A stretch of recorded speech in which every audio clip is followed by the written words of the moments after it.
তিনবারের সাবেক প্রধানমন্ত্রী, স্বাধীনতা, সার্বভৌমত্ব, গণতন্ত্রের প্রতীক দেশনেত্রী বেগম খালেদা জিয়ার সুস্থতা কামনার জন্য আজকে ওনারা প্রার্থনার আয়োজন করেছেন। যারা আয়োজন করেছেন আমি ধন্যবাদ জানাচ্ছি, কৃতজ্ঞতা জানাচ্ছি তাদের প্রতি। উপস্থিত রয়েছেন বিধান আমাদের প্রিয় নেত্রীকে সুস্থতার জন্য আপনারা একটি প্রার্থনার আয়োজন করেছেন। যে নেত্রীর প্রার্থনার জন্য আয়োজন করেছেন তিনি বাংলাদেশে আজকে সার্বজনীন, তিনি বিএনপির নেত্রী নন। আপনি দেখবেন ওনার বক্তৃতাগুলোতে বিগত দিনগুলোতে খুঁজলে পাবেন তিনি বলেছিলেন সংখ্যালঘু বলতে আমাদের বিএনপিতে ডায়েরিতে নেই। সংখ্যালঘু কি জিনিস? বসবাস করব, হিন্দু, বৌদ্ধ, খ্রিস্টান, মুসলমান সকলেই আমরা বাংলাদেশ। কিন্তু বিগত দিনগুলোতে এই সংখ্যালঘুর কথা বলে আপনাদের ভিতরে আমাদের ভিতরে বিভাজন তৈরি করা হয়েছিল। আজকে প্রিয় নেত্রী, তিনবারের সাবেক প্রধানমন্ত্রী গুরুতর অসুস্থ, জীবন মৃত্যুর সন্ধিক্ষণে। আজকে সারা দেশের মানুষ স্তব্ধ, উদ্বেগ, উৎকণ্ঠার ভিতরে। আপনাদের এই পশ্চিম ঋষিপাড়ায় অজিত দাস বলেছিল আজকে খালেদা জিয়ার অনুপস্থিতি, যদি অনুপস্থিত থাকে ভর্তি পর্যায়ে ৭৫ হয়েছিল। সত্যিকার অর্থে আমাদের পূর্বপুরুষরা বলেছিল যাই দিন ভালো আসে দিন খারাপ। সুতরাং খালেদা জিয়া কি ধরনের নেত্রী ছিল যে মহামানব, তার হৃদয় সমুদ্রের চেয়ে বিশাল। সে কখনো কাউকে অসম্মানী করে নাই, কখনোই না। আপনি দেখবেন তার উপর এত জুলুম হয়েছে, নির্যাতন হয়েছে, জেলে দিয়েছে, তাকে বিষ প্রয়োগের চেষ্টায় লিপ্ত ছিল। তারপর তিনি দেখবেন তার বক্তৃতাগুলো সে কখনোই কাউকে আঘাত করে কথা বলেন। এই খালেদা জিয়া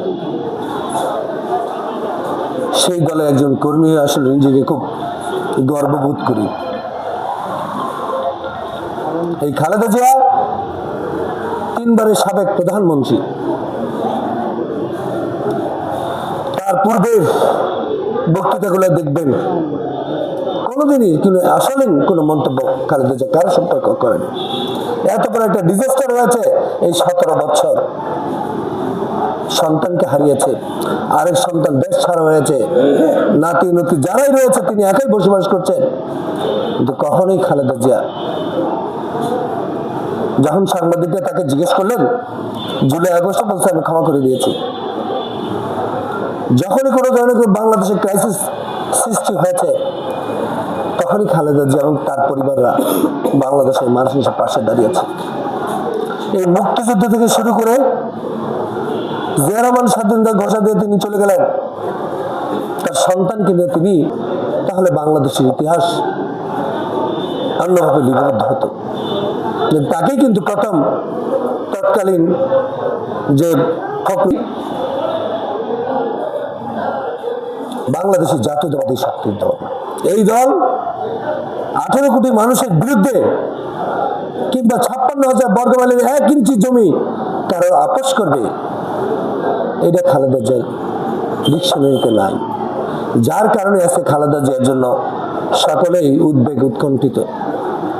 সকল শ্রেণী পেশার মানুষ হয়তো তাকে আজকে আমরা চেষ্টা করছি একটু স্টেবল হলে তাকে দেশের বাইরে নিয়ে যাওয়ার জন্য। তা আপনারা যে আয়োজন করেছেন আপনাদের ধন্যবাদ জানাচ্ছি। এই কারণে আসলো এই ধরনের একজন গার্ডিয়ানের বাংলাদেশের দরকার হয়েছে বর্তমান প্রেক্ষাপটে। আর নাহলে দেশ কোথায় যাবে, কি হবে, এটা আল্লাহই বলতে।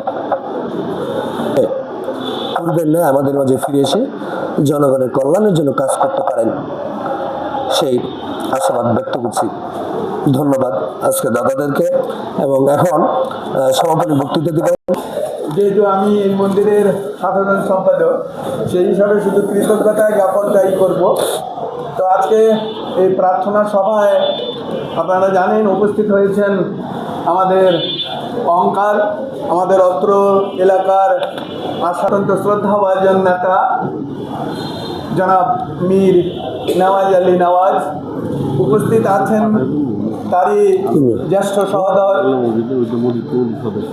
এই 26 নম্বর ওয়ার্ডের সফল কাউন্সিলর জনাব মীর আশরাফ আলী আজম। উপস্থিত আছেন আমাদের অত্র মন্দির কমিটির সম্মানিত সভাপতি শ্রী বিধানচন্দ্র দাস। রয়েছেন 23 নম্বর ওয়ার্ড